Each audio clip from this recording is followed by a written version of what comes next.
What's good, YouTube? It's your boy Smooth, back again with another video. Yo, this is gonna be an exciting 2025. I want you guys to see a little bit of what I did. There should be some clips up. If not, editing Smooth, we got a problem. No, because I don't think you understand.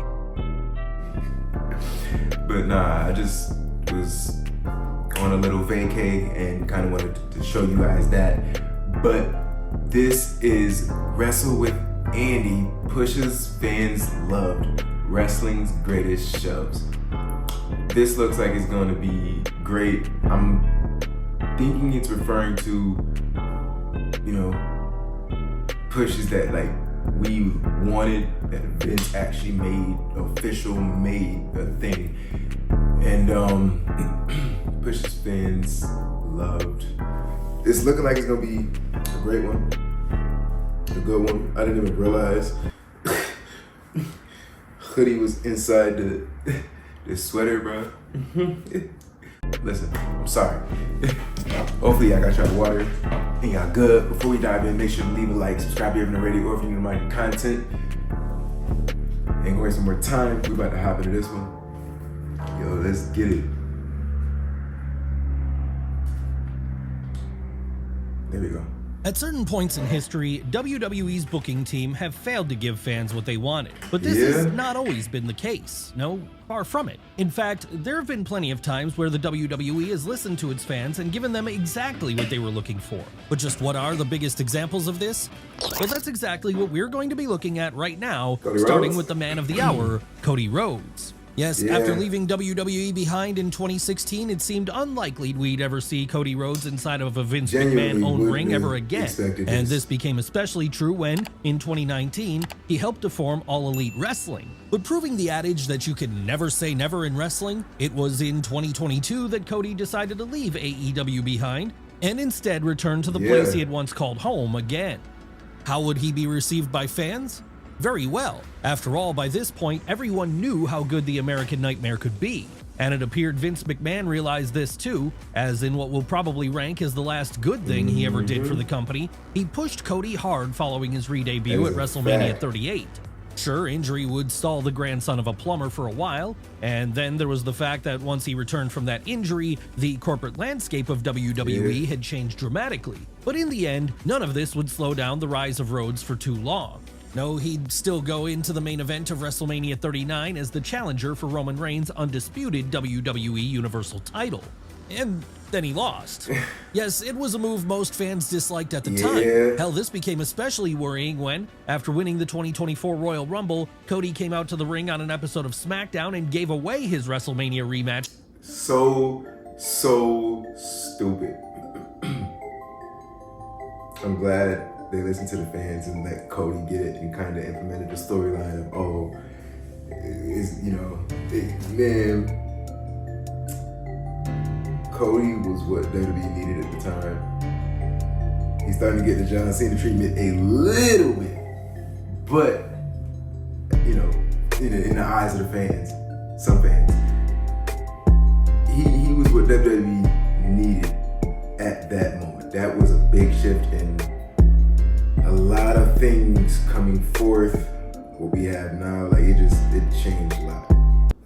Needless to say then, this caused something of a backlash to develop amongst fans. But quick to recognize this backlash and address it, WWE pivoted at that point and reinstated the American Nightmare into the main event. What happened after that? Well, the company's new top babyface went on to beat Roman and become the new WWE champion himself, with this continuing to be a position he holds to this day. And given how great the WWE business is doing right now, with them currently in the middle of their biggest hot streak in decades, we can only assume that fans are happy with how things all turned out, and that they remain happy to see Cody on top.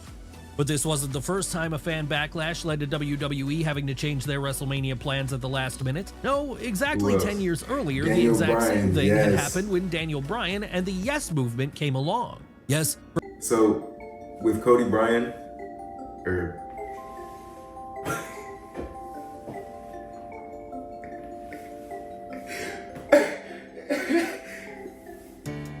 I don't know, bro. I just just woke up not too long ago. How y'all holidays? I hope y'all had a great holidays. For real, for real. Christmas, New Year's. If you don't celebrate that, you just, was going through just like life. I hope you had a good life. Like everything was good. Like this is the year of going out and taking that chance. And everybody should definitely do that. I'm getting off topic, but Cody Rhodes. Definitely what WWE needed. Daniel Bryan was an interesting situation too. I always liked Daniel Bryan, like even the yes, no stuff. And it's crazy that like he genuinely got that over. Bro, like his chance was getting put in other sports. Like this was a person we wanted to see pushed for a long time that was not getting pushed. For many lapsed fans from the turn of the millennium, this was the moment that got them back into wrestling. Either that or another popular push we'll get to later. But then why wouldn't it be? Because back during the early 2010s, there was no wrestler on the planet more beloved by audiences than Daniel Bryan. Not that WWE saw things this way though.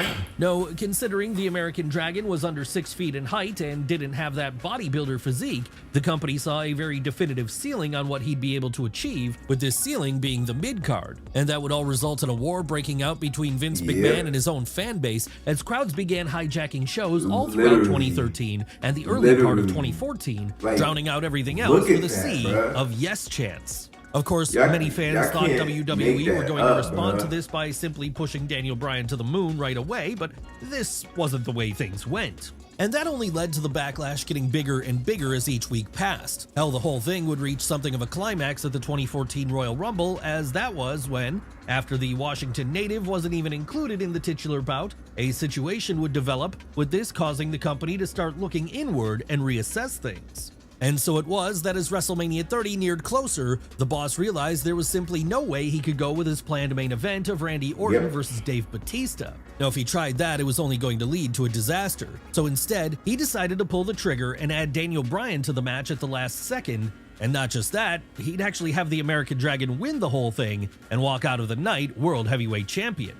That's right, it was one of the greatest stories WWE ever told, and one of the most cathartic moments of joy for any wrestling fan watching at the time, as the sight of Bryan Danielson holding both world titles above his head at the end of the show felt like more than just a win for him, it felt like a win for us too, as our voices were finally being heard. But what about the inverse situation to the Yes Movement? The time Daniel Bryan became the villain putting the beloved fan favorite over. Well, that would come a few years later in 2019 when Kofi Kingston and Kofi Mania reigned supreme. So, Kofi Kingston was an interesting story. I watched this go down live. That Elimination Chamber where he was the last contestant against Daniel Bryan and he eliminated Randy Orton. The moment he eliminated Orton and it was just him versus Bryan, the place erupted, and from that point on to the end of the match, they were finally behind Kofi. They wanted him champion. They wanted the title to change that night. It didn't, but we knew that's what we wanted to see at WrestleMania. They actually now, Kofi Kingston was always someone who fans liked. In fact, as far back as his beginning in the WWE during the late 2000s, he was always over and always got great reactions whenever he came out to the ring to do his thing. But like with Daniel Bryan, there was a definite ceiling on where WWE thought Kofi could go, with this, once again, being the mid-card. And so that was why, for the first decade or so of his career, Kofi would remain in that spot, often having decent things to do, but never being treated like the true superstar he could be. And then 2019 came along. It was that was when, after Mustafa Ali got injured and had to be pulled from that February's Elimination Chamber pay-per-view, Kofi Kingston would be brought in to sub for him as a last-minute replacement. And there, in that bout, Kofi would put on such a star-making performance, at one point taking WWE Champion Daniel Bryan to the absolute limit, that fans suddenly remembered how great he could be. Obviously, you can see where this is going then. Yes, over the next couple of months, Kofi Mania became a big thing in WWE, as Kingston's stock rose dramatically in a short pace of time. Hell, fans simply wouldn't be content anymore unless their guy was put into a world title match against the American Dragon at WrestleMania 35. And luckily for those fans, this time WWE were a lot more open to listening to them and changing plans accordingly, which was exactly what led us to a situation where, at the Showcase of the Immortals on April 7th, 2019, the New Day member finally got his shot at the gold, and like a true hero of the people, he ended up giving the fans what they wanted by winning it. To say that this is one of the greatest WrestleMania moments ever then would be an understatement. Really, it couldn't have worked out better if the company had tried. But as it happened, that wasn't the only push fans were begging for, which climaxed at WrestleMania 35. No, over in the women's division at the same time, the exact same situation was playing itself out with another unlikely top star in Becky Lynch. Now, Becky Lynch was always good, but if you were watching back during the mid-2010s when the rise of the Four Horsewomen happened, it was clear she was never meant to be the main star. No, out of all the members... So, I liked all of the all four of them. Genuinely. I thought her last kicker gimmick was actually kind of cool, and they could have definitely, if booked right, could have had something and went somewhere with it. Obviously, Vince didn't see as much in Becky and was really more with Charlotte and Sasha. And Bayley got her late start, but it was really just between Charlotte and Sasha, and she never really got her shot. I watched her getting her nose broke, like the footage so many times at this point, bro, that watching it live gave chills, goosebumps. Like, she became a badass after that. She became a superstar. John Cena status, like. Of that stable, she was arguably dead last in the pecking order, with WWE always putting a lot more stock in Charlotte Flair, Sasha Banks, and Bayley. That was until 2018. What happened here? Well, something very interesting is, following a couple of months of slowly building up a bit of a win streak, Becky found herself in the spot of challenger to Carmella's SmackDown Women's title at August 19th SummerSlam. The only problem with this, though, was that despite fighting hard to earn that spot, before the match happened, Charlotte Flair would also be inserted into the bout. And when the Queen went on to win that match and take Lynch's big moment away from her, this led to fans being upset. So those same fans started betting behind the Irish woman in an even bigger way at this point then, even after Becky attacked Charlotte following the bout in what was supposed to be an official heel turn. A heel turn which WWE continued to try and push for a few weeks thereafter. To be fair though, the company did realize after those few weeks had passed that fans had no interest in booing Becky Lynch. No, they saw her as the hero of the situation. And this led to things pivoting as, now instead of being the heel, Lynch became a Steve Austin-esque anti-authority rebel, someone who dressed exclusively in black and who now called herself the Man. And what a success this character would turn out to be for everyone involved, because so over would Becky get, she'd at one point be pushed as the top star in the entirety of WWE, with this being the first time in history a woman had been pushed as the biggest name in the industry. Obviously then, this set her down a path of becoming women's champion at WrestleMania 35, but it wouldn't just be Charlotte Flair she'd be facing here. No, it would also be former UFC bantamweight champion Ronda Rousey. And what's more, this match wouldn't just be to see who'd be crowned the undisputed WWE Women's Champion, but it would also be the main event of the granddaddy of them all, with this being the first time the women had ever main evented WrestleMania. Would Becky win that match? Of course she would. And in doing so, she'd cap off one of the best stories of WWE's modern era. Then once that was over, she'd continue on as one of the company's top draws, with this being something she continues to do to this day, even if she is currently on a sabbatical. Will her sabbatical end with her returning to WWE and regaining her spot as the Man? More than likely, yes. And if she does, that will mean she can return to working with an old friend of hers, someone who had a beloved push of his own in 2022 and 2023. Who are we talking about here? Why, Sami Zayn, of course. Yes, if you've been watching WWE during this current hot period... Sami Zayn is a great example, too. He's a push that we needed. Then you'll be all too aware that one of the key factors in them getting hot again was Sami Zayn. And that's because in late 2022, he became the most unlikely hero ever when he joined the Bloodline and turned that angle into an all-time classic. Not that those in the know weren't aware Sami could be a great hero prior to this, of course. No, back during his runs in places like Ring of Honor, Pro Wrestling Guerrilla, and even NXT, he'd gotten massively over as a fan favorite. That said, once he joined the WWE main roster in 2015, things wouldn't always go so well for him.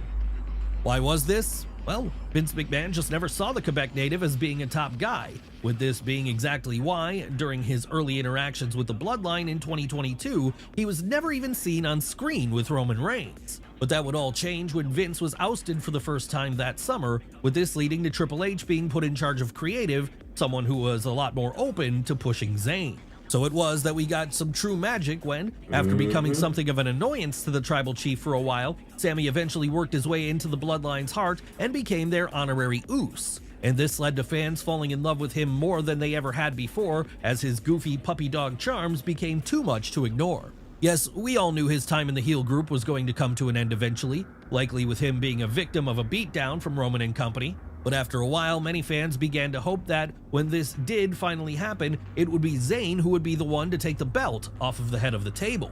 So when Sami did the proactive thing and turned on Roman at the 2023 Royal Rumble, then the pop was nuclear, and this turned him into the biggest babyface in the entire wrestling industry, heading into his big undisputed WWE Universal title match against the champ at February 18th's Elimination Chamber, an event held live from his home province of Quebec.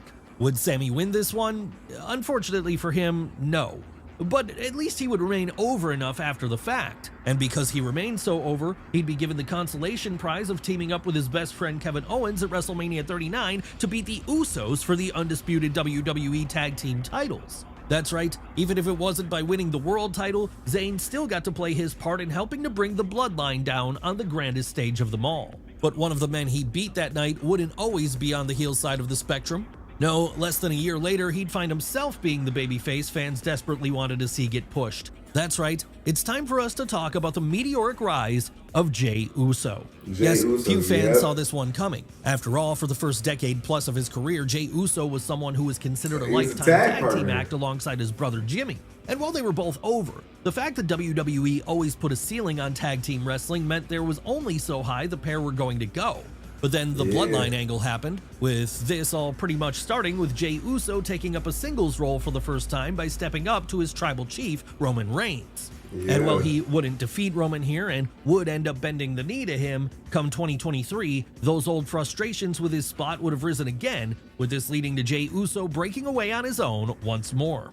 Now though, with 3 years of the Bloodline angle to help him feel like a much bigger deal, fans were no longer willing to accept Jey as a mid-carder. No, they wanted him to be a main eventer instead.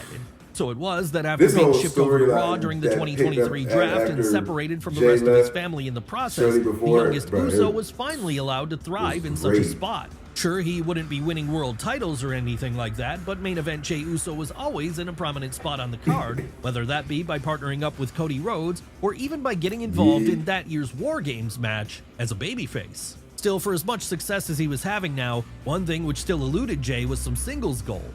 Luckily though, this would be rectified when, after beating his brother Jimmy in a one-on-one bout at WrestleMania 40 Night 1, he'd then go on to challenge Braun Breaker for the Intercontinental title on the September 23rd episode of Raw and beat him to take home his first piece of solo hardware. That's right, finally Jey Uso could call himself a champion on his own. And while he has since lost that belt back to Braun, the very fact that he was able to win it in the first place proves just how far he has risen and how far he's still capable of rising yet. Does this mean a world title run is in his future? It's possible, but Jey isn't the only current fan favorite in WWE who's still chasing that first world title win. No, the same thing could be said about our next subject too, a man who fans really got behind in a big way over the last year or two, L.A. Knight. Seriously, there's been perhaps no one else in recent WWE memory who's broke out as a cult hit in quite the way that LA Knight has. And that's something of a miracle in many ways because for the vast majority of his career, he was semi-hidden away in smaller leagues like TNA or the NWA, with never looking like he was ever going to get his shot in the big leagues. Sure, he would eventually get signed to the WWE in 2021, and from there be sent down to NXT, where he got acclimated to the WWE way of doing things. But any positive he gained there seemed to be washed away as soon as he was called up to the main roster and repackaged as Max Dupree, manager of the Maximum Male Models. Yes, this group were never exactly a main event act, and as their manager, Max Dupree was never going to go far. Thankfully for him, though, once Vince McMahon left power in 2022, Triple H would see a lot more in the Hagerstown native, with this being what led him to turn Knight back into his original NXT gimmick, and from there show what he could do on the mic each and every week.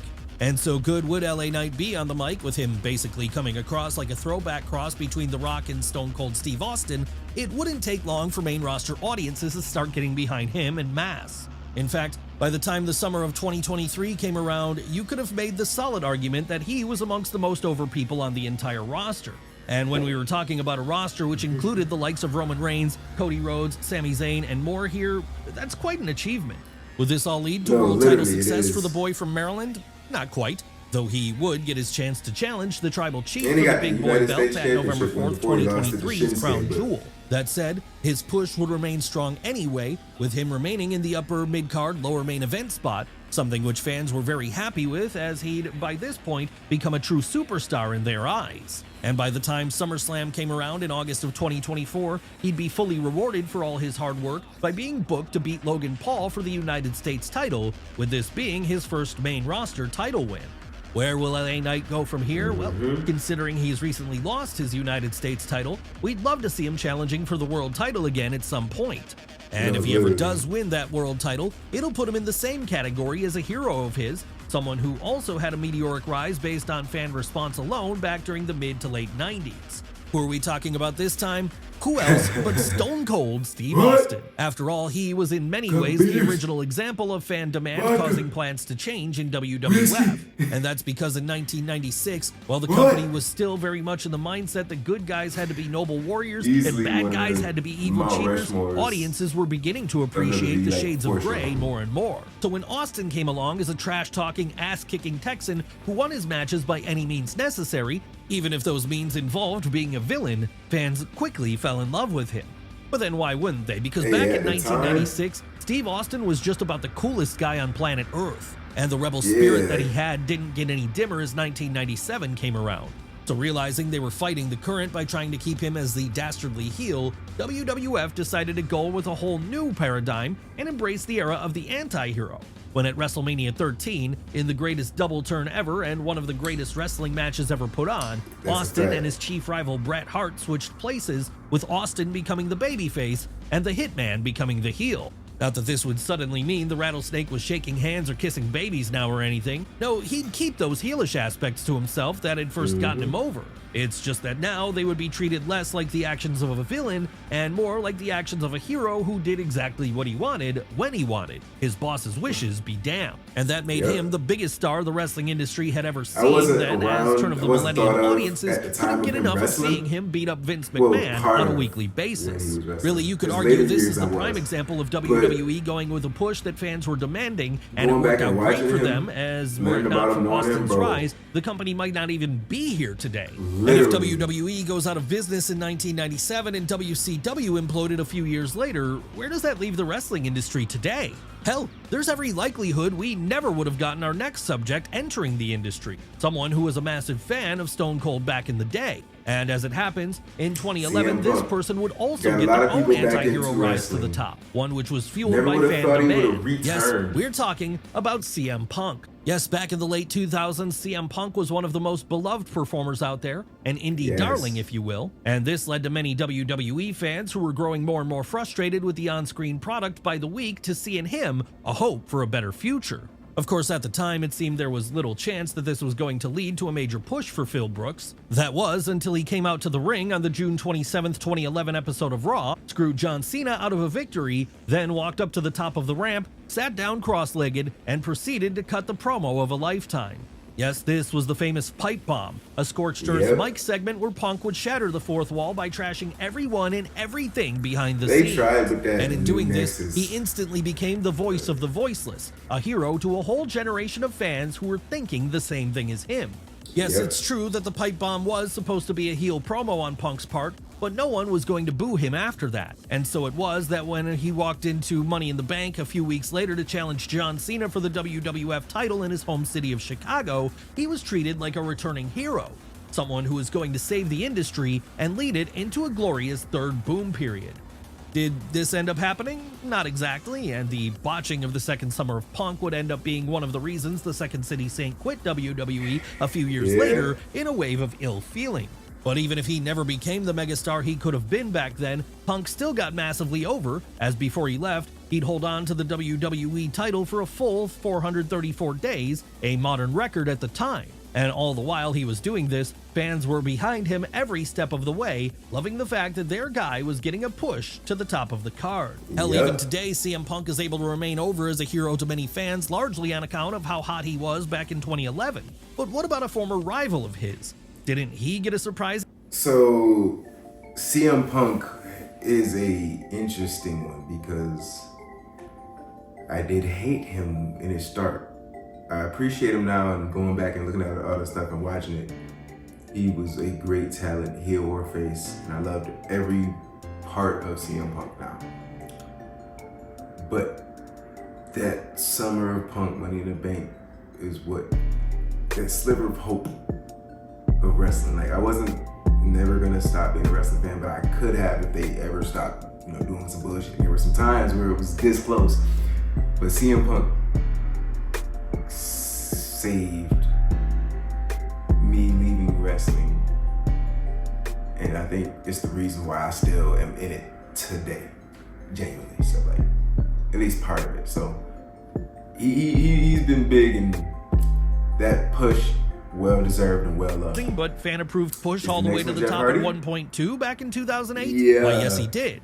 And that's why our next subject is none other than Jeff Hardy. Jeff Hardy is one of those guys who really could have been the biggest star in all of wrestling back in the late 2000s, because with his alternative vibe and eye-catching high-risk moveset, he was over with just about every wrestling fan there was back then. Really, the only thing that ever held him back were his own personal issues, with this stopping him from ever really truly becoming the guy. That said, back in 2008, there was a brief period where this looked like it wouldn't be an issue, as that was a time when he was not only clean, but also at the peak of his drawing power. Seriously, as the 2000s were drawing to an end, Jeff Hardy was starting to outsell John Cena at the merch stands, something that would have seemed unthinkable for many until it happened. And this wave of momentum the charismatic enigma was riding at that point would soon see fans start to demand he be pushed all the way to the top of the card. Thankfully then, WWE would be willing to listen to their audience on this occasion. And so that was why, throughout 2008, he'd begin staking his claim at becoming WWE Champion. Sure, it wouldn't happen for him right away.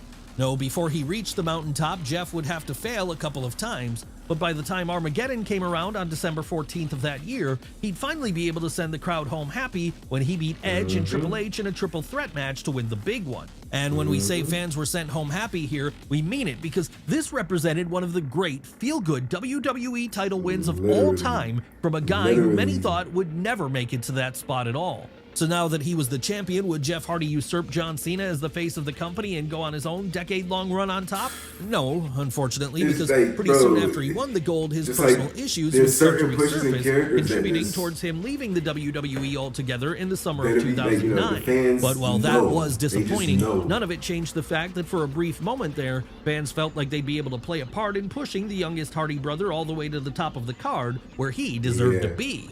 Even today, in fact, while he might not be in a top guy spot anymore, he remains one of the more popular wrestlers out there.